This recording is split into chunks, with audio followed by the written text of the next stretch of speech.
Hey everybody, my name is Jacob. I am in the Coast Guard and I'm stationed in Jacksonville, Florida at Hitron. Our main mission of this unit is to interdict and stop go-fast vessels trying to smuggle drugs into the United States from the Eastern Pacific and in the Caribbean.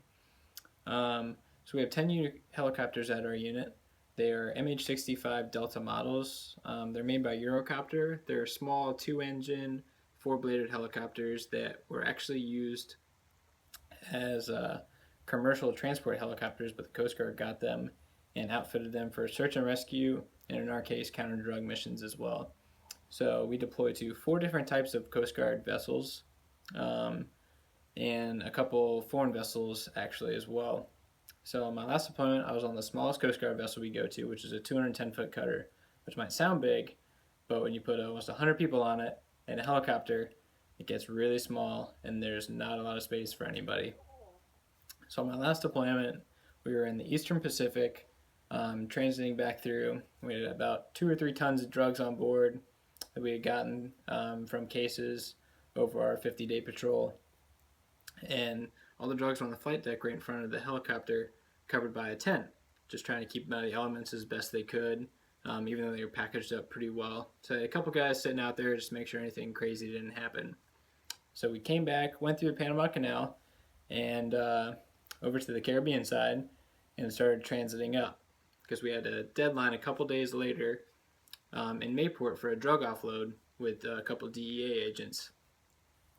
So as we started our transit through the Caribbean, the weather went south real quick. We were in about 10 to 15 foot seas and about 40 knot winds, which isn't the worst, but when you're in a small boat, really powering through, trying to make as best speed as you can, which isn't good because they're pretty slow. Through the waves, we were bow into everything, lots of wind, high gusts, and we've been doing this for about 2.5 days at this point. It's about 5 o'clock in the morning, and we were in a berthing area, about 20 to 23 people, and it was myself and 3 other guys from our air crew that were down there with a bunch of boaty guys as well. So it's about 5 a.m. and I hear these guys come running in, kind of shuffling around, yelling at people, trying to get them out of their beds. And I'm figuring, what the heck is going on? And I hear somebody mumble under their breath, the tent hit the helicopter. So I'm thinking, oh my gosh, here we go. At the end of the patrol, everything was fine until now. So I throw my boots on, run up there really quick, and sure enough, the tent is draped over one of the rotor blades. So I run over there, we're trying to get this tent off of there, all the fabric, it's only fabric touching at this point. We get it off, and nothing really damaged that we saw at first. So our pilot had come up at this point too, as he was just awake, kind of looking at things. I'm telling him like what's going on when I got up there, and it looks okay. I think we got out of it unscathed at this point. So we're talking to some other guys that were up there, what happened, trying to get a better feel for how these straps broke loose on this pretty big tent. And then I found a piece of orange paint on the ground. Our helicopter's painted orange. So immediately I know it's not good. Something else is broken on this thing. Must have chipped paint somewhere. So we're looking around, and I start hoist cowling. Has just got this big hole through it, through the back of it, right through the composite, and it's toast. So keep looking around, see if it hit anything else, and then I see right above that, the rotor blade is sitting right there. There's a pretty good sized hole through it, and our trim tabs were completely whacked.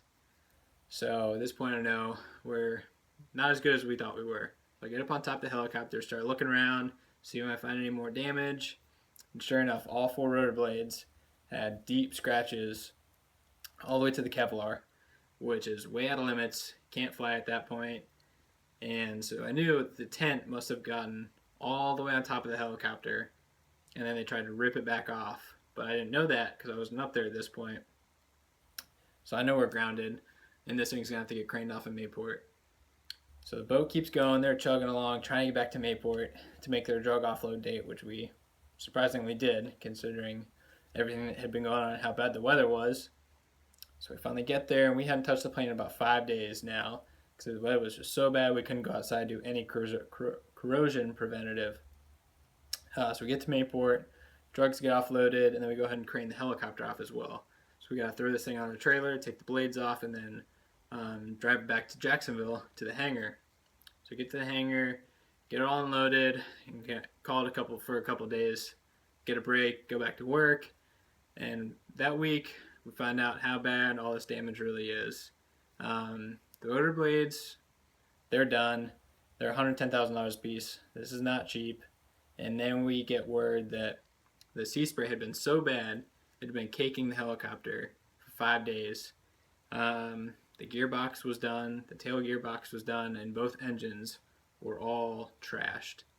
They had to take all those off, and it's not good. There was a ton of extra maintenance done, lots of money, and a lot of time spent on this plane, because his tent had come and hit the top of it and kind of started this whole downhill slide of all these effects. So now there's this running joke at our unit that if you go on a Coast Guard boat, make sure they don't set up a tent anywhere around your helicopter, otherwise the straps are going to break and then your helicopter's going to break. So that's my story. Thanks for listening.